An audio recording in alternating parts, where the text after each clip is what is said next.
Es que no puedo grabar porque estoy al tope de... Me llegó un mensaje hoy de Zoom Ya puse ahí diciendo que para estoy grabar, así que al tope de la grabación de Zoom y nunca llegué al tope porque no sé cuándo grabo o qué grabo ni dónde va, con lo cual tendría que empezar a borrar. Tengo un lío, yo con informática soy un desastre. Bueno, ¿cómo estás, guapo? muy contento, la verdad muy contento y con este conversatorio tan esperado, tan preparado. Vos sabés que he, he escuchado, he visto más de 30 horas de tus videos. 30 horas, pobre Me hombre, ¿cómo has descargué quedado, no? La 4, gente los después incluso de no 2, 3 solamente horas de mis videos no queda escucharlos, muy normal, ¿eh? sino meditarlos, Uf, integrarlos e interpretarlos. Y me descargué 4 de tus tesis, o parcialmente tesis doctorales. Me leí completo el texto que estaba sobre tu tesis de psicología. O sea que traté muy fuerte, ¿eh? entrar en Muy serio un poco en tu fuerte. pensamiento para poderle dar Te has leído como 20 años de mi vida. Mis 20 años de mi vida últimos te los sabes mejor que yo. fuimos trabajando en paralelo, porque yo también el trabajo que fui haciendo sobre la teología del cambio de época la fui haciendo después de mi doctorado. Yo hice uno solo, lo defendí en el año 98, y de ahí Ah, en más ¿de qué tema fue el fue doctor, sobre la tesis? estructuración de la vida religiosa en América Latina. Y después Interesante. fui dando un sesgo más hacia la espiritualidad pastoral, y hacia el contexto un poco del cambio de época. Es decir, fui como transformándolo para una reflexión un poco más amplia, pero también con una característica parecida a lo que vos fuiste trabajando en torno al tema de la cábala, sobre todo, que es el afán de integración, que es lo que hoy nos cuesta tanto, es decir, ese pensamiento sistémico, pero a su vez abierto, es decir, no un sistema cerrado, sino un sistema dinámico. Yo utilizo mucho el gerundio peregrinándonos, es decir, el gerundio que muestra proceso en singular y en plural, en activo y en pasivo, ¿no? Como un proceso con mucha capacidad de anudar cosas diferentes, disciplinas diferentes. Por eso quedé como extasiado cuando empecé a escucharte ya hace unos años, y bueno, ahora que se dio la posibilidad de ahora tener un segundo diálogo. El primero que tuvimos fue, la verdad, espectacular. Yo Sí, quedé muy bonito, la verdad, yo me quedé sentí muy a pensando que gusto, era la prácticamente gente como contenta. jugar en el Barça con Messi eso. No, Era bueno, increíble. tampoco. Messi, como dicen en Barcelona, es el Mesías. No, Aquí no, no hay no, otro pero Mesías que la Messi. analogía, digo, de algo como muy bueno, muy interesante, muy lindo, y bueno, acaso es el capitán del equipo, digamos, ¿no? No, no, acá no hay Muy buena capitán. El único estructura capitán de es la Dios. El único capitán es Dios. Yo lo que no sé, cuándo querés empezar. Tú esto lo puedes cortar en algún momento, esta primera parte que hemos hablado, no sé. Tú sabrás hacer qué con la grabación, ¿no? No sé. Vamos a hacer así. Yo le voy a poner el mismo título que a la primera parte, pero como segunda parte, dos de dos. Perfecto, Y perfecto. nosotros esto en realidad ya habíamos estado conversando un poco por WhatsApp. Este, yo te había propuesto una nómina de temas que me venían como ecos de escucharte o de tus lecturas. Vos te focalizaste como en dos núcleos, uno que es la raíz común del judaísmo y el cristianismo, y el otro que es la relación entre ley y gracia, o ley y fe en San Pablo. Sí. Entonces yo te proponía, como para focalizarnos más, dos textos bíblicos un poco provocativamente en muchos sentidos, adrede, porque me parece que eso nos hace pensar, porque son dos textos escritos por judíos, pero canónicos para la tradición cristiana. Textos que a su vez en algún momento también la misma tradición judía soslayó, justamente en los momentos de separación, durante la patrística o durante el Talmud, de algún modo, ¿no? Es decir, como que, y que ahora buscamos justamente volver a leer conjuntamente, porque después de escucharte a vos y tratar de entender tus reflexiones, tu pensamiento en torno a la Cábala, yo digo, bueno, de estos textos, sobre todo del primero que ahora vamos a decir cuál es, digo, se podría hacer una lectura plena desde la Cábala, y yo diría algo más. Lo que me sorprende más es que las consecuencias prácticas de una lectura seria tanto desde la tradición judía como desde la tradición cristiana, las consecuencias prácticas de la lectura de ambos textos nos lleva a lo mismo. En la práctica nos lleva a lo mismo, con dogmáticas diferentes, podríamos decirlo así, pero en la práctica, en lo fáctico, es exactamente lo mismo. Y son dos textos que son como centrales para la tradición cristiana. Uno es el prólogo de Juan, Juan 1, del 1 al 18, y el otro es un texto de la carta a los Gálatas, que fue tan central para Lutero, Gálatas 4, y que nos lleva a temas muy medulares también de la tradición cristiana, en cuanto hace referencia a la encarnación del Hijo de Dios, de la palabra hecha carne, evoca lo que después será el desarrollo del dogma trinitario, y el tema de la gracia en relación a la ley. Pero que me da la impresión que desde la tradición judía se pueden leer perfectamente también con otro imaginario, pero de nuevo con las mismas consecuencias prácticas. Entonces, no sé qué te parece, yo podría compartir ahora la pantalla y poner el primer texto, si te parece. Perfecto, perfecto. Te diría por qué se me ocurrió ese texto, y después vos hablarías que Empezamos tenés a problemas para dialogar. improvisar. Perfecto, perfecto. Ahí comparto pantalla. Dice que no me permite, no está habilitado para que pueda compartir pantalla. No, entonces te hago hospedador, espera. Te voy a hacer hospedador, porque quizás ahí sí puedes. A ver. A ver ahora. Ahí parece que sí. Ahí vamos. A ver ahora. Ahí está. Ahí está. Ahí Sí, está. ahí está. Ahí está. Este es el primer texto.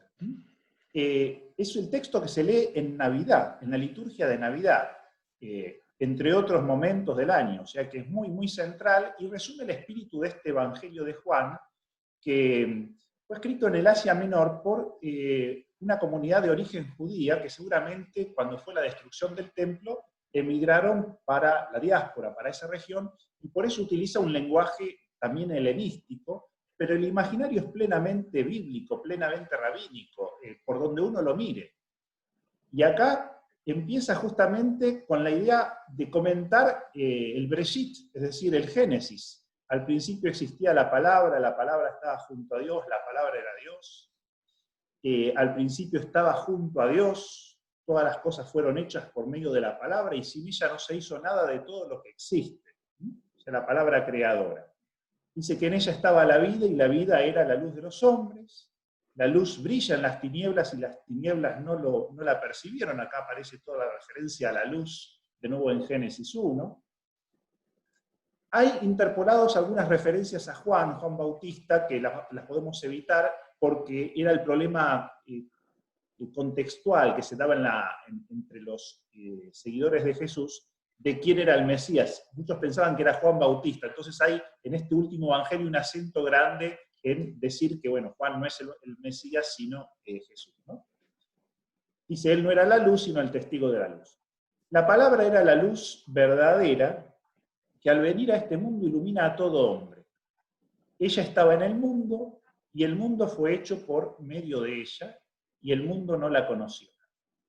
Vino a los suyos, y los suyos no la recibieron, pero a todos los que la recibieron, a los que creen en su nombre, les dio el poder de llegar a ser hijos de Dios. Ellos no nacieron de la sangre, ni por obra de la carne, ni de la voluntad del hombre, sino que fueron engendrados por Dios. Y la palabra se hizo carne y habitó entre nosotros, y nosotros hemos visto su gloria, la gloria que recibe del Padre como Hijo único, lleno de gracia y verdad. Ahí vuelve la interpolación sobre Juan. De su plenitud todos hemos participado y hemos recibido gracia sobre gracia, porque la ley fue dada por medio de Moisés, pero la gracia y la verdad nos han llegado por Jesucristo. Nadie ha visto jamás a Dios, el que lo ha revelado es el Hijo único que está en el seno del Padre. Hasta ahí es. Yo lo que veo ahí es todo ese movimiento que además es muy medieval después, ¿no es cierto? De exitus y reditus, es decir, lo que entendí de leerte, la luz del Ein Sof, ¿no es cierto? Manifestado en la creación y de algún modo este desafío del regreso, que es la tarea nuestra. Te comento además que en la Suma Teológica de Santo Tomás, que tiene 3 partes, la primera justamente es ese Reditus, es decir, la salida de las criaturas de Dios. La segunda parte es el regreso, es decir, toda la parte moral de la criatura libre de nuevo hacia Dios. Y la tercera es la vía, es decir, Jesús. Ahora, mi hipótesis es esta, y te lo dejo planteado para que vos lo despliegues. Lo que acá se concentra en Jesucristo, que es el nombre, ¿no es cierto?, como dice ahí en una parte, es decir, en la palabra hecha carne, en cuyo nombre nos da el poder de llegar a ser hijos de Dios, etc. Lo que nosotros decimos de Jesús, en la tradición judía está expresado en el tetragrama. Y Jesús es esa palabra que en el origen está con Dios, se hace carne, y después vuelve a Dios después de manifestarse. Hay en Colosenses y en Efesios, en los prólogos, himnos en donde Cristo aparece vinculado a la creación. En Él, por Él y para Él fueron hechas todas las cosas, ¿no? Entonces, ese Cristo cósmico, que es el mismo para nosotros los cristianos, que esta palabra hecha carne, a mí me hizo pensar permanentemente cuendo te leía en muchas de las cosas que vos decís sobre esas sucesivas creaciones en el mundo de la Cábala, y digamos, no es que quiera usar un paralelismo exacto, pero me da la impresión de que para nosotros por redención, para ustedes, para la tradición judía, por creación, en el fondo todos estamos llamados, como vos decís, a ser nuestros propios Mesías, pero desde esta perspectiva, es decir, para nosotros los cristianos es en virtud de Jesús. Cada uno tiene esa responsabilidad, ¿no es cierto?, de volver a Dios y hacer que la creación vuelva a Dios. Y para ustedes eso mismo se da por creación. Pero digamos, esa es la diferencia dogmática. En la práctica, la tarea y la responsabilidad es exactamente la misma. Sí, aquí el tema, podemos hacer 2 análisis, ¿no? El análisis histórico y luego el análisis sobre el texto, muy buen texto que has traído, que ya muchos exégetas lo han relacionado con su raíz judía, como Friedrich Mans en la Escuela Franciscana de Jerusalén, ¿no? Aquí, digamos, hay 2 partes. La parte histórica, que tiene su propia dinámica, y luego, indudablemente, una tradición que nos une.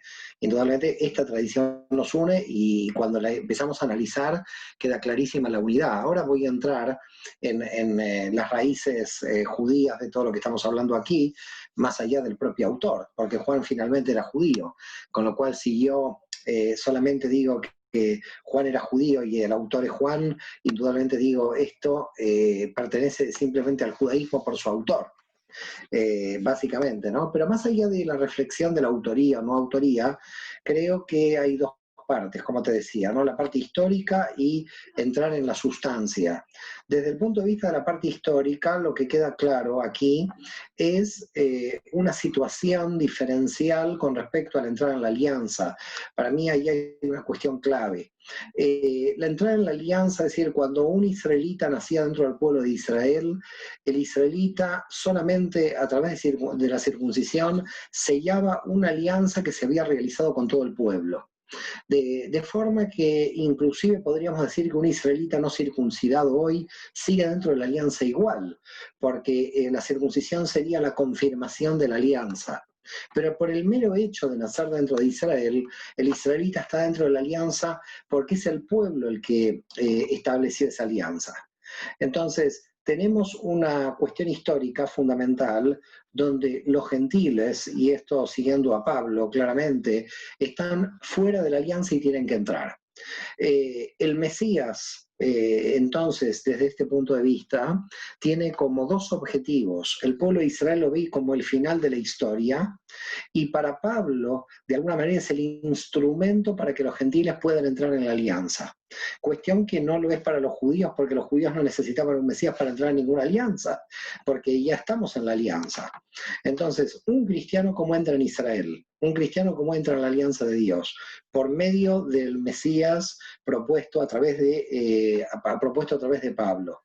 El Mesías para el mundo judío es el fin de la historia y el Mesías para el mundo cristiano es el comienzo de la historia, porque en realidad entra en la historia a través del Mesías. Como puedes ver, aquí el problema no es quién cree o no en el Mesías, es el funcionamiento histórico de la propia idea, la que hace que tengamos aquí un pequeño enredo, en cierto modo, ¿no? Es decir, el judío espera que el Mesías cierre el final de los tiempos, de alguna forma, traiga la redención, y en realidad en el funcionamiento con que Pablo trae al Mesías es, la redención no se puede realizar sin que los gentiles ingresen, y por lo tanto los gentiles son parte de Israel a través del Mesías, y para el gentil comienza su historia a partir de una alianza que no se propone una alianza en términos masivos, si se quiere, como es la alianza con Israel, en términos de todo el pueblo que ve la palabra de Dios en el Sinaí,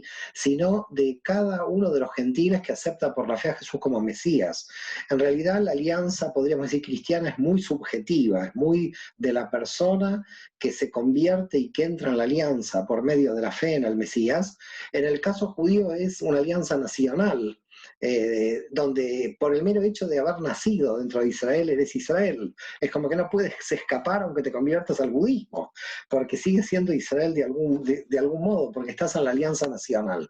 Así que yo creo que partimos de una base, si se quiere, mesiánica, donde el funcionamiento histórico ha sido diferente y donde el judaísmo espera al Mesías al final y al cristianismo le inaugura esa ciudadanía, ¿no? Como dice Pablo en el capítulo 9 y luego reafirma en 11 de Romanos, ¿no? Ahora son parte, coherederos de la promesa, ¿no? Descendientes de Abraham por la fe, coherederos de la promesa. Hace entrar a los gentiles. Para mí esta es la primera cuestión. La segunda, que está muy bien el texto que has traído, es claramente a través de la palabra. Fíjate lo que es la palabra en el contexto rabínico sobre todo y en la cábala en particular, ¿no? Nosotros permanentemente estamos analizando las palabras, las numerologías de las palabras. El mundo se creó a través de la información que Dios Ein Sof, que el Dios infinito, llamémosle Dios Padre, si tú quieres, en la tradición cristiana, crea el universo a través de su propia palabra. Entonces, el lenguaje, de alguna forma, el logos, como lo vamos a definir en la tradición griega, es el elemento generador del propio Ein Sof, del propio Dios, que tiene en su seno esa información.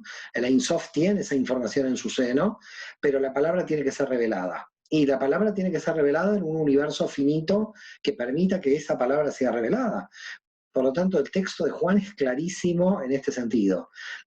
Luego se puede entrar o no en el tema mesiánico, pero con respecto a la palabra, con respecto al logos, estamos totalmente de acuerdo de que hay un movimiento en el interior de Dios, es intradivino, si se quiere, así lo denomina Gershom Scholem, el gran historiador de las ideas de la Kabbalah. Hay un movimiento intradivino de donde sale la Torá, pero no es la Torá en tanto ley, es la Torá en tanto como palabra creadora inicialmente. Y en este sentido también quiero puntualizar, no solamente para todos aquellos que provienen de la tradición cristiana, sino también para muchísima cantidad de gente dentro del propio judaísmo en realidad, donde se produce una confusión con respecto a la palabra Torá, donde permanentemente la asociamos a la ley, cuando la palabra Torá tiene un componente muy grande de enseñanza, es decir, la Torá es una enseñanza. Y por lo tanto, en tanto enseñanza, no es solamente una imposición legal. La gente que entiende la Torá como imposición legal está percibiendo de la Torá una definición muy parcial, muy sesgada. No es así, no hay que entender que todo el Antiguo Testamento tiene que ver exclusivamente con la ley. Por supuesto, hay ley, está la ley de Moisés, pero bueno, los salmos están en el Antiguo Testamento y los proverbios están en el Antiguo Testamento y hay enseñanzas, ¿no? Un poco caminando por esa intuición que tuvo Filón de Alejandría de llevar la Torá al mundo helénico, ¿no? Al mundo griego, y explicar que el poder que tiene Dios es el poder de la palabra como transformadora del corazón, pero sobre todo como creadora de la creación. Es decir, la creación comienza con el lenguaje. La mística hebrea es una mística del lenguaje, y así comienza Juan, con lo cual claramente ahí, como muy bien has traído, tenemos una enseñanza común. siempre, digamos, la cuestión está, a mi modo de ver, en qué función histórica tenemos a quién y a quién, digamos, para mí las funciones históricas eh, son las determinantes muchas veces de los cambios teológicos. Es más, a veces creo que nuestras teologías en lo profundo son iguales, vienen por supuesto claramente de la misma raíz, pero que los acontecimientos históricos terminaron manipulando a las teologías, de tal modo que el interés de una época determinada, sea en el mundo judío con el movimiento rabínico, sea en el mundo cristiano con la patrística, por algún motivo de interés, por algún motivo inclusive de solución histórica, algún problema histórico puntual, quedamos atrapados en una modificación teológica o en una modificación exegética. Por eso yo muchas veces sospecho de las interpretaciones de la teología si no veo el marco histórico en el que se están dando, porque luego el marco histórico cambia y después hay que reinterpretarlo todo, ¿no? Es como el Concilio Vaticano II. Viene una nueva época y tiene que haber una nueva exégesis, porque ¿cómo hacemos para poder ayornarnos y entrar en esta época? Y creo que realmente todos, sin darnos cuenta, somos personas que trabajamos en una época en particular, como hijos de esa época, de esa era, de ese eón, como decían los gnósticos. Cada eón, ¿no? Como dicen en hebreo, la shemitá, cada época hace que tengamos que ajustar nuestra teología, y realmente hay mucha exégesis totalmente condicionada por los elementos históricos. Por eso, cuando hay algún tipo de debate teológico o análisis teológico, más que debate, creo que el tema de los debates ya han pasado, creo que no hay que debatir tanto, sino analizar más profundamente las bases desde donde partimos. Creo que eso sería un gran proyecto, tratar de realizar una permanente análisis en profundidad en los elementos que damos como sentados, porque tenemos un gran problema tanto en el cristianismo como en el judaísmo, donde el problema lo tenemos totalmente en común.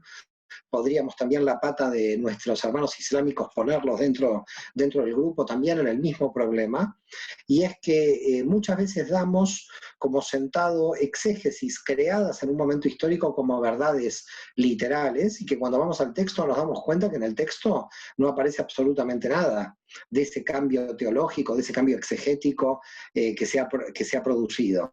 Por eso, de que tú vuelvas a la letra,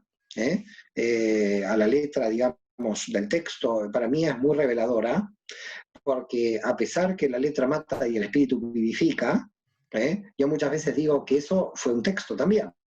Es decir, conocemos que la letra mata y el espíritu vivifica a través de la letra. Entonces entramos en una especie de bucle, ¿no? Entonces, yo creo que la letra puede operar como liberadora, o la letra puede operar en una dogmática cerrada.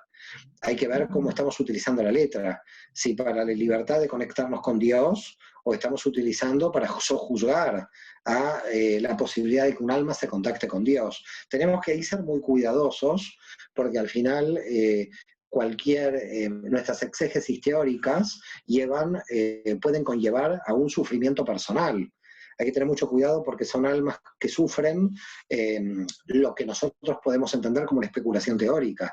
Por eso yo creo que en este caso Yoshua, Jesús, tenía muy en claro que las especulaciones fariseas podían dar lugar a serias contradicciones con respecto a la Torá y sobre todo con respecto al sufrimiento humano. Y lo que él viene a revelar claramente es que hay que trabajar para el fin del sufrimiento humano. Y lo que ve también claramente que las teorías fariseas muchas veces lo que hacían era manipular el texto en las elucubraciones teóricas, y que realmente esto era muy peligroso a la hora de llegar al ser humano de carne y hueso.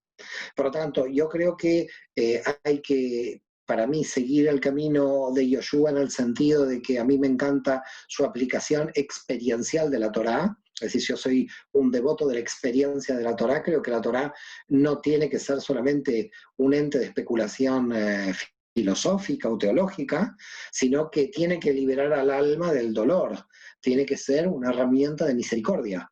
Es decir, la Torá tiene que ser una herramienta de salvación, si no, la Torá no puede ser una herramienta para la opresión. Estuve anotando varias cosas, pero es casi imposible seguir la cantidad de abanicos que abres de temas. Con respecto a esto último, había una frase que yo tomé de ahí, de una de tus tesis, ya no me acuerdo porque son estos nombres en hebreo, en donde este pensador decía que la Torá era como un comentario del mundo, ¿no? Que la palabra en realidad es el mundo. Y es desde esa perspectiva que creo que hay que leer la Torá. De hecho, en ese texto que elegimos, o que te comentaba de Juan 1, dice, cuando habla de la ley, y que después la gracia y la verdad nos fue dada por Jesucristo, etc., es como que lo pone en paralelo con los profetas. Es decir, de hecho Jesús se asocia mucho a la corriente profética. Por ejemplo, se trabaja mucho en los evangelios, por ejemplo, en Lucas el tercer Isaías, es decir, sobre todo esa apertura como más universal. O sea que, en el fondo, diríamos, se entronca dentro de esa misma lectura, igual que el concepto griego de didaje, es decir, de enseñanza, va en esa línea, ¿no? Absolutamente, absolutamente. Jesús, si hubiera nacido 7 siglos antes, estaba canonizado dentro del Antiguo Testamento, claramente como un profeta de Israel. Lo que pasa es que justo nació en un periodo muy convulso de la historia judía, es decir, para la historia judía que Jesús, y lo digo por supuesto con todo el cariño del mundo y con mi gran respeto a la figura de Jesús y mi admiración, Jesús es un profeta de tiempo del pueblo judío. Es decir, profeta de tiempo en el sentido de que la época profética había terminado y de repente él tiene unas características parecidas a las de Isaías, por otra parte tiene parecidos a Jeremías por su cuestión política de alguna manera, por su visión política también, tiene también una visión, una cercanía con el Padre muy cercana a lo que le pasó a Ezequiel, es decir, que en realidad podríamos decir que tiene varias facetas proféticas, sobre todo claramente en el contexto social con Isaías, ¿no? Porque Isaías es, podríamos decir, el más, la viuda, el huérfano, el que más va hacia la ética de la justicia social. Jesús tiene todos los componentes de la profecía, de la profética hebrea, absolutamente todos. Lo que pasa es que el momento en el que él nace es un momento muy, muy extraño de la historia judía, y además con ninguno de los profetas había en la época profética la necesidad tan clara de la redención mesiánica como con respecto al Imperio Romano. Es decir, por eso digo, hay que ponerlo en el contexto de la desesperación de la rebelión nacional judía contra el Imperio Romano y todas las características de, bueno, de esa liberación que gran parte del pueblo de Israel lo entendía de modo militar, claramente. ¿Sabes qué? Yo hablo mucho del cambio de época como fenómeno, diríamos, que uno podría percibir como acentuado en estos últimos decenios, en este proceso de los últimos años, con comunicación virtual, entre otras cosas, pero en realidad siempre hubo cambios de épocas o transiciones. Lo que pasa es que ahora hay cosas que las vemos como mucho más decisivas. Cuando los periodos son más estables en general, uno puede también la teología, la fe, la espiritualidad, sistematizarla un poco más y organizarla un poco más y no hay tanto problema. No es lo ideal, pero no hay tanto problema. En cambio, en los momentos críticos de transición hace falta otro tipo de amplitud, otro tipo de mística. Y justamente es eso lo que se opone a una interpretación rígida o legalista de la ley, ¿no? Me parece que es esa amplitud, ¿no? Por ejemplo, a mí me gusta mucho hablar del cambio de época como noche oscura, es decir, como oportunidad de renacimiento pascual, pero a su vez eso con la variable del tiempo, ¿no es cierto?, del peregrinando, ¿no? Es decir, como un proceso. Y eso me parece que convoca siempre a lo mejor de cada tradición religiosa. Es decir, los conflictos a veces vienen no en los núcleos o las cuestiones más decisivas de cada tradición espiritual, sino más bien en sus derivaciones posteriores, teológicas, etc., ¿no? Claro, no, queda claro.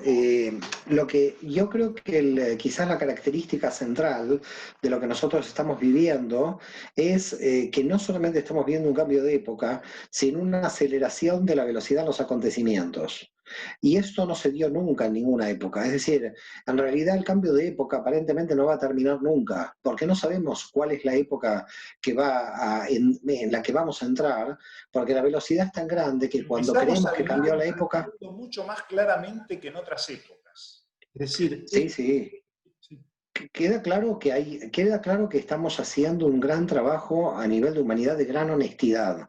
Creo que si todos nos hemos cansado es un poco de nuestros propios autoengaños, tanto históricos, teológicos como personales, ¿no? Es decir, que de alguna manera ya el ser humano quiere vivir tranquilo, quiere vivir feliz y que no se quiere enredar más en agresiones de ningún tipo. Entonces yo creo que también hay un cierto tipo de cansancio histórico, si se quiere, basado en una experiencia terrible, ¿no? El siglo XX fue un siglo de muchas guerras, de muchas muertes. Entonces yo creo que entramos al siglo XXI con cierto cansancio dentro de la humanidad, de decir, bueno, ordenemos lo que está sucediendo, tratemos de conciliar teologías, tratemos de abrir paradigmas, tratemos de abrir diálogos, porque realmente el siglo XX fue un siglo de mucho conflicto, que en el fondo nos dimos cuenta que era para nada, porque a donde nos conduce el conflicto es a la autodestrucción absoluta de la humanidad, no a un conflicto tribal.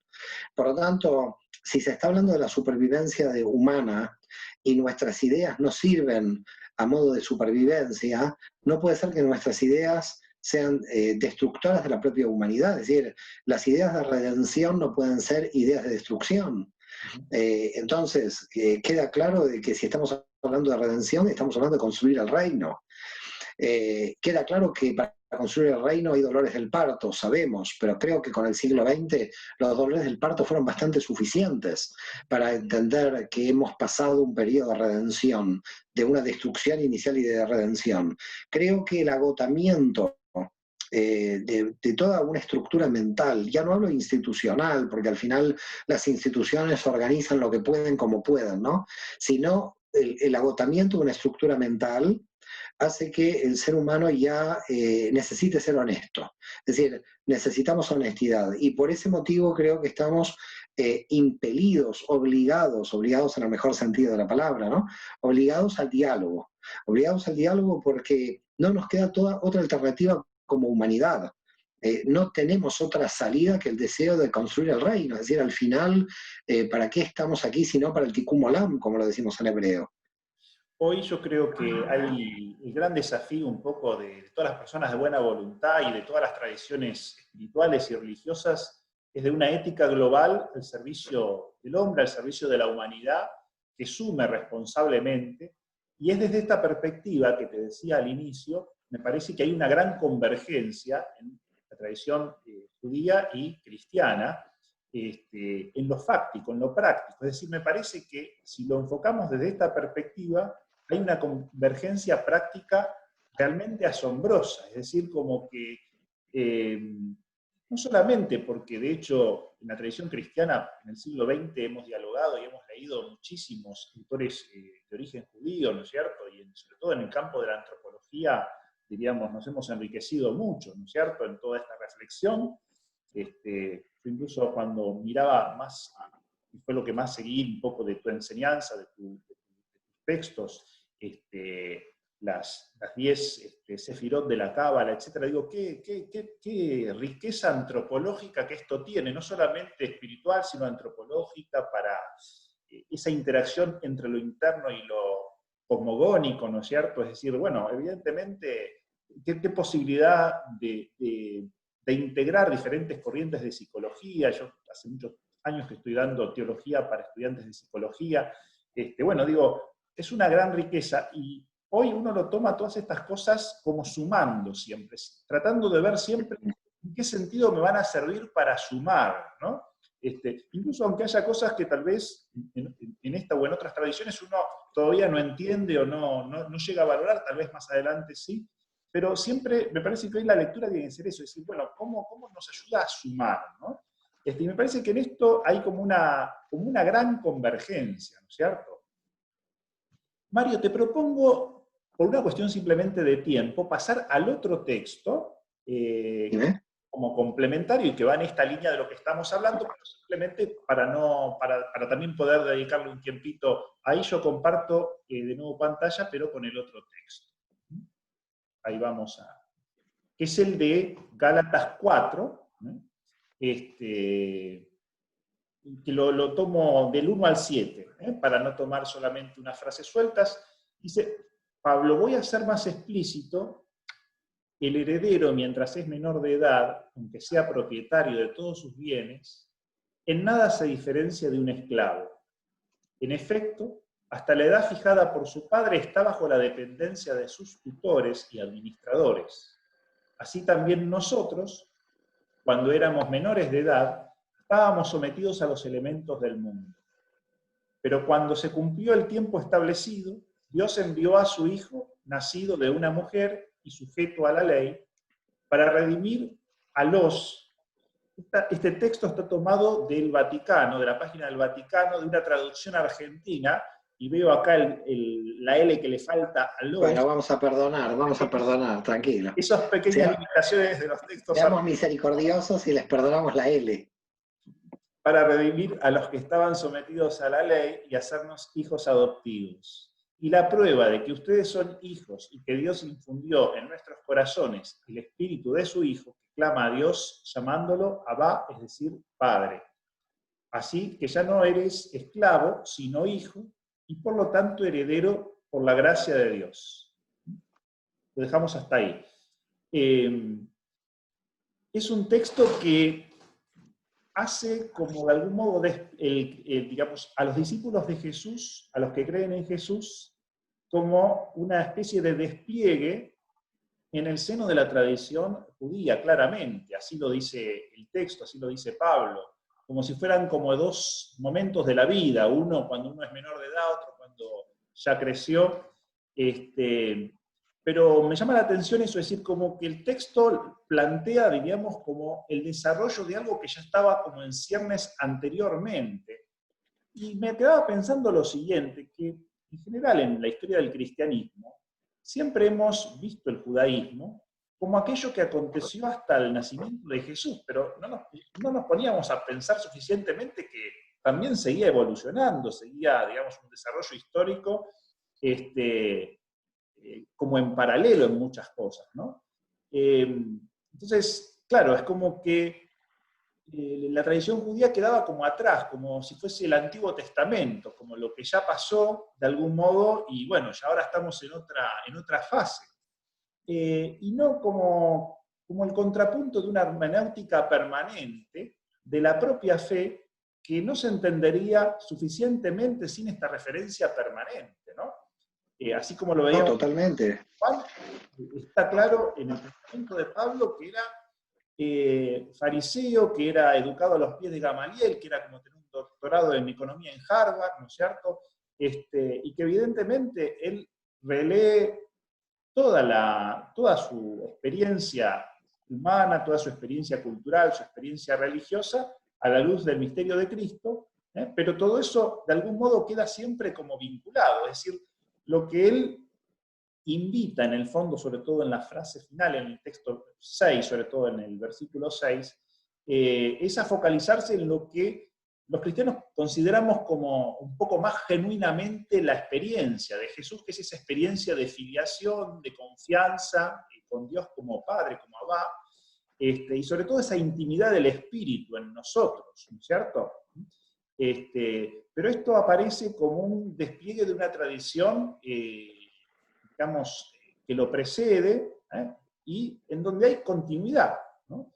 Incluso... Sí, totalmente. En realidad el cristiano tiene, como tú dices, esa sensación de discontinuidad, de corte, digamos. El judaísmo es antes de Cristo y luego del cristianismo, de la aparición del cristianismo, como el cristianismo es para muchos cristianos la superación del judaísmo, que se ha escuchado tantas veces esta frase, ha dejado como al judaísmo luego de Jesús en una situación como en el congelador, ¿no? En la heladera, y esto justamente fue todo lo contrario. El judaísmo tuvo en los últimos 2000 años una dinámica increíble, y también está el problema muchas veces en la lectura cristiana de la comparativa, de que cuando tú estás estudiando el Nuevo Testamento, crees que lo tienes que comparar con la ley de Moisés del 1300 a.C., y la gente no se da cuenta de que ya había una sabiduría rabínica en paralelo con la formación del Nuevo Testamento, de las cuales muchas enseñanzas del Nuevo Testamento ya están en la tradición rabínica. Es decir, el Nuevo Testamento lo que muestra es el grado de evolución del propio judaísmo en el siglo I. No podemos entenderlo como cristianismo, porque todos los partícipes del cristianismo inicial eran todos judíos. Quiere decir que la dinámica de todas esas novedades que trae la teología paulina, que trae el reino en boca de Jesús, etc., son judíos que tienen mucha originalidad, pero que no son solamente ellos los conoce el mundo cristiano a través del Nuevo Testamento, pero que toda la tradición rabínica tiene ideas muy novedosas y el judaísmo rabínico de raíz farisea cambia tanto a lo que era la interpretación de la ley, que hasta hay algunos autores que hablan que cuando nace el cristianismo, nace el judaísmo rabínico, porque el judaísmo rabínico cambia al judaísmo anterior. Si nosotros tenemos judaísmo rabínico, pero un judaísmo rabínico donde en medio de esos debates rabínicos, de esa exégesis, para buscar las mejores interpretaciones de la Torá, encontramos a los fariseos debatiendo con Jesús en el marco del judaísmo rabínico. Es decir, es el judaísmo rabínico con la dinámica de la novedad exegética que va a tener, el que va a dar lugar a la posibilidad de que el cristianismo pueda nacer en su seno, porque da lugar a mucha originalidad en el campo de la teología, cuál para mí es la gran originalidad, y claramente que Israel hace un esfuerzo coronado por Pablo, claramente para mí coronado por Pablo, un esfuerzo de universalización de la Torá, muy grande, que ya también venía, como tú decías, claramente en el mensaje profético, pero una cosa es el mensaje teórico universal y otra es predicar con Pablo que ahora el Mesías no es nacional, sino internacional, y que va al hecho de un cambio histórico. Es decir, el profeta de Israel sigue hablando para Israel. Es verdad que habla de valores universales, es verdad que habla para toda la humanidad, y sacando Jonás que va a ir a Nínive y algún otro más, en realidad no hay una publicidad, una difusión internacional. Pablo realiza una difusión internacional, tiene el marco sociohistórico de las redes sinagogales judías en todo el Imperio Romano, sobre todo en Oriente, que le permiten moverse. Es decir, que también le debemos a todos aquellos miles de judíos que fueron desplazándose varios siglos antes de Jesús a el Asia Menor, a Cirenaica, y estamos hablando por lo menos del 2 o 3 antes de Cristo, porque una comunidad como la de Éfeso no se crea de la noche a la mañana, una comunidad judía de Alejandría es del siglo IV. Entonces, hay que analizar dos elementos para mí claves en el nacimiento del cristianismo. Una teología novedosa dentro del judaísmo rabínico, que permite una gran apertura en cuanto a las ideas. En ese marco entra Jesús en sus debates con los fariseos, y luego Pablo, que opera dentro de toda la teología del judaísmo helenístico con Filón de Alejandría, se aprovecha en el mejor sentido de la palabra, no desde el punto de vista negativo, para difundir el mensaje de que el Mesías llegó en toda la red sinagogal. Es decir, si tú lees Hechos de los Apóstoles, un cristiano lee profundamente Hechos de los Apóstoles, es que en cada capítulo el señor Pablo salía de una sinagoga y entraba en otra. Sale de la sinagoga de Iconio y sale de la sinagoga de aquí, sale de la sinagoga de allá. Hechos de los Apóstoles es de alguna forma el libro, para mí es un libro fundamental, Hechos de los Apóstoles, porque muestra cómo, sobre todo en la segunda parte, a partir del Concilio de Jerusalén del 50, cómo el misionerismo judío mesiánico a través de Pablo va sinagoga por sinagoga para decir Jesús es el Mesías de Israel. Y es ahí donde Pablo se encuentra con los gentiles, con lo cual, además, la teología que él tiene para admitir a los gentiles la provoca el propio marco de las sinagogas del exterior, que ya habían admitido a los gentiles. En definitiva, Pablo se da cuenta que se encuentra con un hecho histórico preexistente a su propio mensaje, a su propia misión, pero que de alguna manera, mira, Pablo le da a los gentiles jurídicamente una posición dentro de Israel como hijos coherederos de la promesa. Por lo tanto, los acepta automáticamente a muchos que estaban en las sinagogas hacía muchísimos años y que no estaban aceptados. Luego toma la red sinagogal, y sobre todo hay un punto que claramente para mí siempre me llamó la atención, y al mundo cristiano claramente yo lo digo, ¿no? Los rabinos de cada una de las sinagogas que le abrieron a Pablo la entrada, nunca creyeron que Pablo estaba creando una religión diferente del mundo judío, ni hablemos de que esta religión con el tiempo podía perseguir a los judíos, ni se les hubiera cruzado, ¿no? Pero digamos, estaban trayendo a un mensaje judío mesiánico a través de Pablo, y los rabinos de todas estas sinagogas a donde Pablo entra, claro que había gente que estaba en contra del mensaje, y conocemos lo que pasaba en las comunidades, gente que era mesiánica y antimesiánica, y había alborotos en todos lados dentro de las comunidades. Queda claro que había como dos partidos, en cierto modo. Pero para mí hay algo que me llama siempre la atención en la lectura de Hechos de los Apóstoles. ¿Qué rabino le abrió las puertas a Pablo? Tenía que haber un rabino en la sinagoga de Iconio, tenía que haber quizás un presidente de la comunidad, que en aquella época era el archisinagogo, como se llamaba, ¿eh? Donde y siempre le abrían las puertas a Pablo en todos lados, los judíos de Roma, al final, de hecho, de los apóstoles. ¿Esto qué quiere decir? Para mí, ¿qué prueba de que Pablo era admitido en todas las sinagogas?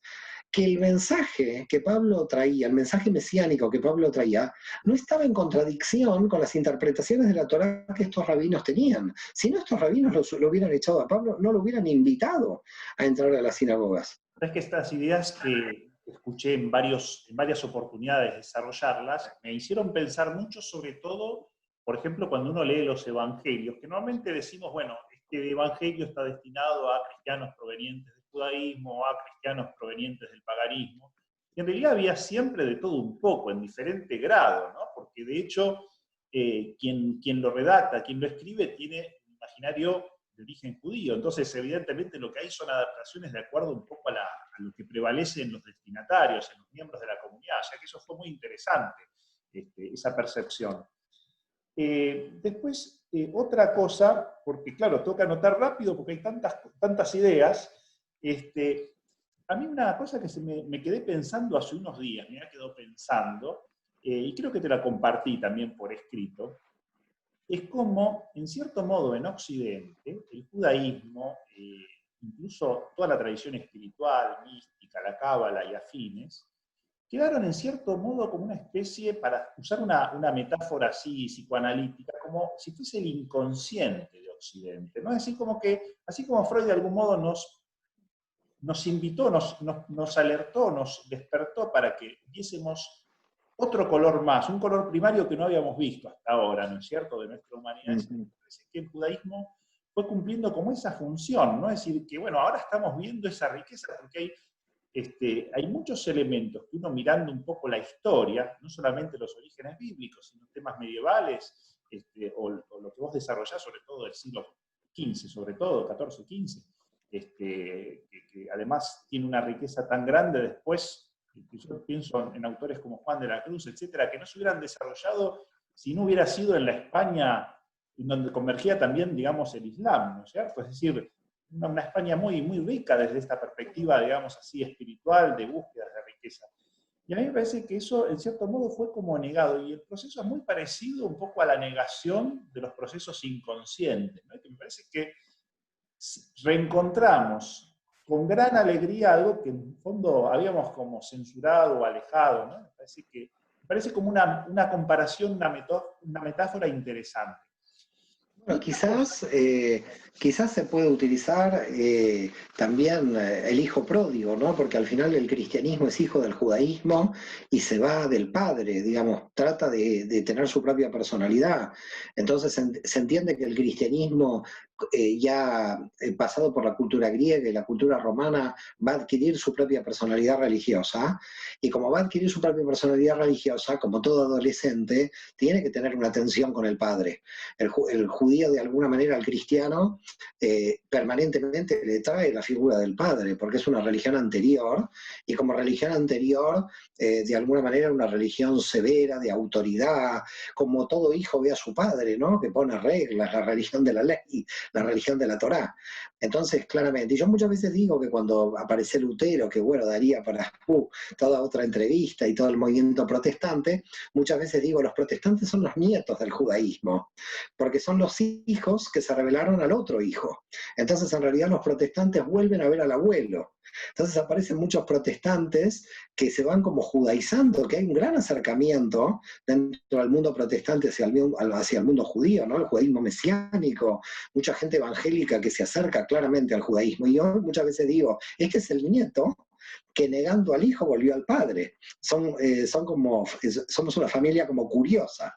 Ahora, yo creo que lo que tiene que haber aquí ya es entender de que más allá de los siglos en que cada uno ha nacido, porque al final el judaísmo nació en un siglo determinado con Moisés y en un paradigma determinado, creo que al final cada movimiento religioso ha cumplido una misión histórica fundamental, ha cumplido una misión histórica, tenemos que rescatar, a mi modo de ver, esto. Cada etapa fue de alguna manera reespiritualizada por un movimiento, en cierto modo, pero ahora nos encontramos con una situación muy curiosa. Lo curioso es que lo que nosotros creíamos que eran las cáscaras litúrgicas o las cáscaras teológicas se vienen abajo y es la mística, como decía Runner, y tú lo nombraste, recuerdo, en nuestra anterior entrevista, claramente es místico, es decir, ahora el laicado pide conectarse con Dios, y creo que la intermediación va a sufrir un gran desgaste o una especie de reordenamiento. Va a haber un gran reordenamiento de las estructuras. ¿Cómo esto va a terminar? Nadie lo sabe, porque claro, uno no conoce el plan divino, ¿no? Pero lo que queda claro es que la necesidad espiritual va a continuar, continúa, y que debemos estar a la altura, y no lo sé si lo estamos, eso creo que es preocupante, a la altura de respuestas que, como la Cábala, unan la espiritualidad y el paradigma científico. Si nosotros de alguna manera tenemos una fuerza muy grande en la Cábala, es que toda la ciencia de alguna manera como paradigma antropológico es nuestro aliado, no es nuestro enemigo. En consecuencia, hay una convergencia grande de mística y ciencia, y hacia allí vamos. Es decir, creo que la ciencia avanza sin darse cuenta que avanza hacia el reino con otros instrumentos. Hay un libro clásico del año 1975 de Capra, creo que es Fiotr o algo así, Capra, Sí. el Tao de la Física, que se hizo El muy... Tao de la física, muy fuerte, muy potente. Y claro, porque justamente pone el nuevo paradigma científico en diálogo con la espiritualidad, ¿no? A mí me parece que como que tomar conciencia de eso es sumamente importante, ¿no? Y lo que está sucediendo desde el punto de vista de la mística hebrea hoy es que estamos en contacto permanente con la ciencia, con los científicos, con los neurólogos, con los sociólogos, con los médicos. Es decir, hay una espiritualidad que está haciendo convergencia muy fuerte con las ciencias, porque las ciencias se dan cuenta de sus propias limitaciones racionales. Han llegado a los puntos donde todo el tema de la confianza, la intuición, la energía que proviene de la divinidad, llámesla como la quieras llamar, todos estos son elementos que el científico ya no puede dejar de lado porque existen dentro del universo. Entonces, los científicos admitieron que los paradigmas con los que ellos trabajaban de Descartes para adelante, del racionalismo occidental, también quedaron perimidos. Por eso, lo que se está viendo ahora claramente es que hay un acercamiento de la espiritualidad a la ciencia y de los científicos a la espiritualidad, donde estamos encontrando cuestiones muy, muy comunes, y que por ahí hay que caminar, por ahí claramente hay que caminar. Este es el futuro, yo te diría más, este es el presente, no el futuro. Ya estamos caminando por ahí. Lo que pasa es que tiene que haber, a mi modo de ver, muchos equipos multidisciplinarios que aún todavía no hay. Un poco en la línea de lo que había propuesto en Suiza Piaget con sus equipos interdisciplinarios. Todavía las ciencias trabajan de manera muy compartimentada, lamentablemente. Y eso es un problema, porque la espiritualidad siempre fue holística. La espiritualidad se ha movido por todo, por la historia, por la teología, por la sociología. La espiritualidad te lleva a todos los campos científicos. Si de algo la espiritualidad tiene una gran virtud, es que de alguna manera lo que es el acercamiento al todo, a toda la creación divina. Por lo tanto, ninguna disciplina se puede escapar de la espiritualidad. Me da la impresión de que hoy hay mucha apertura, o mucha más apertura por parte de los científicos, por parte de los artistas, de los comunicadores, pero claro, está después también el aspecto como más técnico de la cuestión, la subsistencia laboral, etcétera, que a veces sigue como anclando a paradigmas antiguos, ¿no?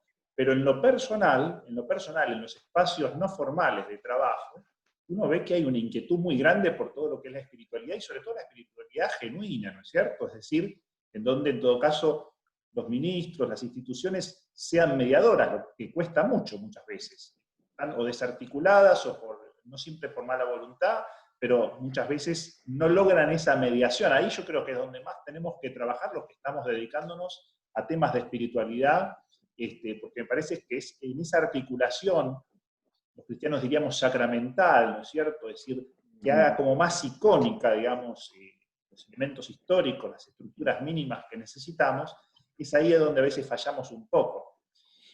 Un último tema, o en realidad habían varios últimos temas, pero que yo me quedé pensando, es el tema de la imagen de la persona que en general en el cristianismo pareció ser, sobre todo en algunas corrientes, un poco como más negativa, y que yo lo explicaría a la luz de lo que fuimos conversando, ¿no? Es decir, para de algún modo creer en un Mesías hace falta que el hombre haya caído más, de algún modo, ¿no?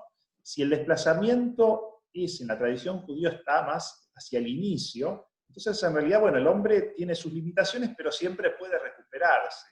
A mí me parece que en el cristianismo no hicimos suficiente síntesis, tal vez sí ahora en estos últimos decenios, pero en la tradición de los últimos siglos, entre lo que es el Mesías y lo que es la creación, porque de algún modo siempre se buscó o se resaltó el pecado para justificar un Mesías de algún modo, ¿no? Y como que esto lo tenemos que integrar un poco más, ¿no? Simplemente esto como que me parece como que es muy una percepción interesante. Sí, yo creo que el cristianismo siempre, a partir de San Agustín sobre todo, tuvo un problema muy grave cuando condenó a Pelagio. Un problema muy grave, porque le tuvo tanto terror al pelagianismo, donde los pecados son personales, y con respecto al pecado original, y se volvió tan antipelagiano la iglesia, que creo que es ahí donde se formó una teología muy complicada, muy enquistada en la cuestión del pecado original, y claro, la persona queda como un poco indefensa en cuanto al esfuerzo personal y al mérito que tiene que hacer, ¿no? Entonces todo esto llevó a la gracia y finalmente a Lutero. Por lo tanto, yo creo que ahí sí podríamos encontrar un rescate de Pelagio, de alguna manera para mí, porque esto no son ideas absolutas de un lado y del otro, ¿no? Yo creo que, además te digo, la teología judía conviven ampliamente ambas, porque inclusive hay alguna idea de pecado original por ahí en el Meam Loesi, en algunos libros de la tradición judía, eh, pero los pecados personales o las transgresiones o los desequilibrios personales claramente están en el capítulo 18 y también en el 20 de Ezequiel, ¿no? El pecado del hijo no recae sobre el padre. Creo que a mí la problemática que la teología cristiana ha caído, y lo digo con mucho respeto, es tener tanto miedo a que la propia persona asume su responsabilidad frente a sus desequilibrios, que tuvo miedo de que si la persona los asumía demasiado, entonces la función de expiación del pecado de Jesús quedaba de lado. Entonces creo que ahí hay toda una problemática que, bueno, se la dejo a la teología cristiana, yo no entro ahí porque no es un tema personal. Siempre ha habido un tema de tensión entre que el sujeto tome bajo su responsabilidad qué hacer con ese desequilibrio y no. Claro, si Jesús es el que expía mis pecados, entonces, ¿qué función va a tener Jesús de expiación si yo los asumo y los puedo yo de alguna manera con mi propia alma, ¿no? Entonces, creo que la tensión donde tú propones esto, que quizás el cristianismo no logra tomar un camino bastante definido con respecto al esfuerzo personal, es el miedo al pelagianismo desde San Agustín. Claramente yo lo veo, Podría lo veo en evitar este. que se podría evitar simplemente considerando la idea paulina de ser nuevas criaturas, ¿no? Una nueva criatura en Cristo, es decir, que de algún modo ahí ya estaría integrándose lo creacional también a la soteriología, ¿no es cierto? Pero digo que en Es la que yo creo práctica que, se es dio que, es eso. que yo creo, es que yo creo que en el judaísmo, tanto la posición de Agustín como la de Pelagio son compatibles, porque cuando Agustín está hablando, habla siempre del término de la gracia y de lo que viene, y de alguna manera de lo que Dios hace por nosotros, en cierto modo, más allá de lo que haga en cada teología en particular. Y Pelagio también, de alguna manera, dice que el mérito pertenece a la persona que tiene que crecer hacia Dios.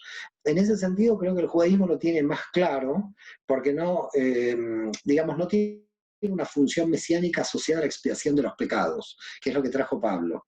Digamos, la función mesiánica judía es de redentor final del Tikkun Olam, es decir, se termina con los pecados al final de los tiempos, ¿no? Al quedar en medio de la historia la redención de los pecados por la expiación de Jesús en la cruz, ahí quedó un problema de tensión entre si los pecados personales pueden ser trabajados desde el alma del sujeto, que creo que no debería haber ningún tipo de contradicción porque el alma del sujeto proviene de Dios. Así que todo esfuerzo que haga el sujeto no me tiene que ver con Además el mismo que Dios que opera yo no dentro de está nosotros. convencido de Creo que que el problema es el dualismo. que Cristo Creo que el murió por problema es el todos, evidentemente dualismo. todo va a ser gracia, o sea que no tendría que haber en la práctica, no tendría que haber contradicción, pero bueno. Hay un tema que vos... Es que en la práctica no tendría que haber contradicción. Hay un tema que me parece muy interesante para cerrar ya ahora sí, que es tu mirada sobre el tema del matrimonio, sobre todo cuando las situaciones o la convivencia no es buena, que en este último tiempo, ¿no es cierto?, sobre todo en la Iglesia Católica, se fue como facilitando lo que se llaman las nulidades, ¿no? Es decir, que, bueno, muchas veces no hay plena conciencia, plena madurez, etcétera, entre los contrayentes, y evidentemente entonces se disuelve, o sea, no es que se disuelve el vínculo, sino que de algún modo se declara nulo, en realidad, bueno, no hubo realmente una decisión libre y consciente de contraer matrimonio, etc. Pero vos vas un poco más allá cuando decís, bueno, si dos personas no funcionan bien, de algún modo van a convivir de un modo como violento, ¿no es cierto? Si en el fondo eso es como legitimar de algún modo una violación, etcétera, ¿no? Que me dejó pensando, porque puede pasar, digamos, que las personas en su momento hayan sido realmente responsables, realmente libres, lo mejor posible, que haya sido válido, ¿no es cierto? Y que después se dan situaciones de tensión que llevan a la separación, y ahí en la práctica lo que uno ve, ¿no es cierto?, es que después la gente igual termina teniendo una pareja, conviviendo, etcétera. Bueno, y ahí es algo que nos hace un poco de ruido todavía, incluso, digamos, hoy nos hace Yo creo que hay dos catolicismo. puntos. Yo creo que hay dos puntos en el análisis que tú dices. Para mí el primer punto es el amarás a tu prójimo como a ti mismo. Para mí el primer punto es el amor. Por lo tanto, la relación más cercana, donde todas las dimensiones espirituales están unidas, que es el matrimonio, si realmente ya los caminos están divididos y ya la base que es el amor ya dejó de operar, que eso no quiere decir que no continúen como amor de amigos, con gran cariño, como padres de los niños, pero no como amor de pareja que tiene todo un componente de mayor compromiso. Si el amor falla, entonces indudablemente Dios ha hecho que el amor ahí falle, es decir, que al final si nosotros decimos que todo viene de Dios, también viene de Dios la falla en ese matrimonio. Es decir, que en ese sentido también entendemos que hay un designio, en cierto modo, pero también por misericordia, porque yo creo que es terrible para los hijos ver una violencia en la propia casa. Entonces no somos misericordiosos con los propios hijos, dejándolos en un ambiente de violencia. Creo que hay dos puntos por eso. Para mí el amor y la misericordia fallan en una pareja que se mantiene y que realmente donde ya no hay amor y donde no se es misericordioso con los hijos. Y de alguna forma también en el mundo judío tenemos cierta ventaja con este punto porque en la ley de Moisés existe el divorcio, aunque empezó como el repudio del hombre a la mujer, luego la tradición rabínica lo equiparó. De hecho, hay una equiparación actual y en todos los grupos, ¿no? Desde la ortodoxia hasta la reforma, todos los grupos judíos aceptan el divorcio, donde se entiende de que hubo un periodo donde hubo una construcción, pero después los caminos se separaron. Hay diferentes evoluciones en el alma humana y no todas las almas tienen el mismo tipo de crecimiento, el mismo tipo de evolución. Entonces, en el matrimonio, como estamos diciendo, hay un compartir de muchas dimensiones y muchas veces estas dimensiones no crecen al mismo ritmo. Entonces, también hay un tercer elemento, más allá de los dos que he planteado, que creo que también cada uno tiene sus intereses, sus ritmos de crecimiento, y si uno se respeta a sí mismo, tiene que crecer de otra manera o crecer con otro compañero para otra parte del camino. También hay una cuestión quizás sociológica, la gente moría a los 40 años o a los 45 en la antigüedad y no podía revisar como se revisa ahora. Entonces, claro, ahora hay parejas de 60, 70 años, nunca las parejas estuvieron tantos años juntas, Dicen porque que el rápidamente promedio alguien se era quedaba 7 viudo. años hasta el siglo pasado. Los matrimonios duraban 7 años, o porque moría la mujer dando a luz, o el hombre en la guerra.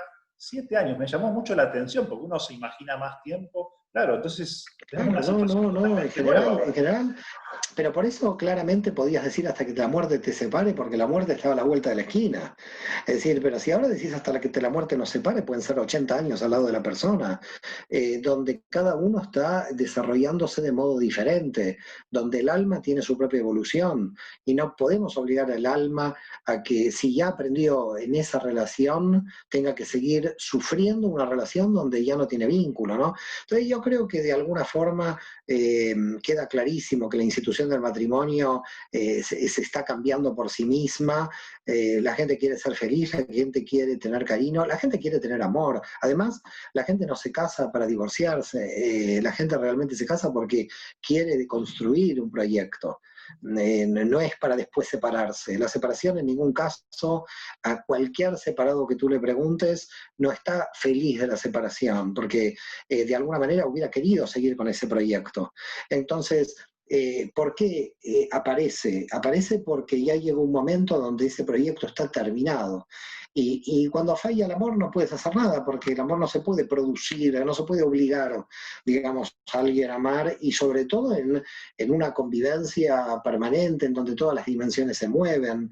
Con lo cual es claro de que yo creo, y como tú dices, ¿no? La Iglesia Católica sobre todo está abriendo las puertas frente a la realidad, ¿no? Es decir, yo muchas veces he puesto, lo hice en la Universidad de Valencia, eso recuerdo, que no sé cómo no me tiraron tomates, que yo dije, el del buen samaritano, dije la parábola del buen divorciado.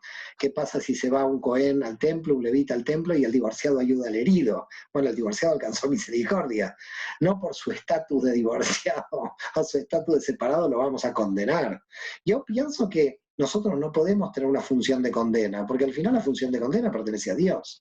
Si yo me voy a poner en función de condena, estoy reemplazando a Dios claramente. Te agradezco muchísimo, Mario, este diálogo. Lo que pasa es que se abre mucho el juego al pensar las cosas más desde la experiencia y desde la espiritualidad que desde, digamos, la racionalidad, es decir, más desde la Jochma que desde la Binah, de algún modo, para decirlo Sí, en es así, términos de hay la que cámara. hay que abrirse a la Jojma, hay que abrirse a la Sofía, no tanto al Logos. Y que, claro, evidentemente en Occidente tenemos una tradición de haber leído todo más desde las instituciones, desde el pensamiento, ¿no es cierto? Y eso rigidiza muchas cosas. Hoy yo creo que justamente el cambio de época o esta aceleración del tiempo, como vos decís, nos está haciendo pensar las cosas desde otro tipo, desde otro ángulo, y evidentemente, claro, uno tiene que empezar a repensar un montón de cosas y se va dando cuenta que tampoco tiene todas las respuestas, ni tampoco nadie le va a pedir que dé todas las respuestas, ¿no? Sino que más bien se ponga en camino reflexionando a partir de una honestidad interior, ¿no es cierto? De una fidelidad interior a lo más genuino y a lo más profundo que ha recibido y sigue recibiendo en la medida que no se cierra, ¿no? Así es. Gerardo, yo te felicito a ti por tu apertura, por tu cariño, por esa búsqueda permanente, también por tu martirio de leerte no sé cuántos No, libros pero míos, porque yo digo que no eres un lector, es un mártir. con mucho gusto. El tema es que cuando entro así en diálogo, claro, me cuesta seguirte porque cada cosa que vas diciendo me abre un montón de cuestiones, ¿no? Y después, bueno, ya pasamos a otro tema y entonces me cuesta retomarlo. Yo sí, así como la otra vez decía que realmente vale mucho la pena tus videos, que son muy, muy, muy ricos para cualquier creyente cristiano que tenga esta inquietud, esta apertura. Recomiendo sobre todo el texto de tu tesis de psicología, que es muy accesible y además que refleja enseguida en la forma de escribir, es algo como muy madurado, muy, no digo consolidado porque parece rigidizado, pero como que surge de una unidad interior muy grande en cada párrafo, que tiene una precisión muy grande, pero no es una precisión simplemente conceptual, es la precisión conceptual que surge de una experiencia muy trabajada y muy madurada, ¿no?